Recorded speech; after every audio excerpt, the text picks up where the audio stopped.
سنو، حضرت علی نے بدر میں جنگ لڑی، احد میں حضرت علی ہیرو رہے، حنین میں حضرت علی نے جنگ لڑی، خندق کا موقع آیا، مرحب مقابلے میں آیا، مرحب۔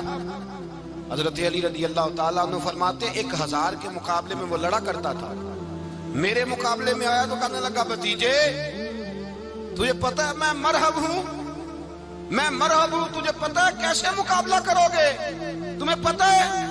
تو حضرت علی کہنے لگے مجھے تیرا نہیں پتا، مجھے تو اپنا پتا ہے۔ کہا آپ کون ہے؟ فرمانے لگے انا اسد اللہ و رسولہ، مجھے پتا ہے کہ میں خدا کا بھی شیر ہوں، محمد مصطفیٰ کا بھی شیر ہوں۔ تم مقابلے میں تو آ، میدان لگے گا تو پتہ چلے گا۔ جب میدان لگا تو حضرت علی نے ایک ضرب لگائی تلوار کی، زیادہ نہیں، ایک ضرب لگائی، ایک ضرب لگائی تو کہتے ہیں اس کا سر بھی کاٹا، گردن بھی کاٹ، اور اتنی زور سے تلوار ماری کہ اس کے گھوڑے کے بھی 2 ٹکڑے ہو گئے۔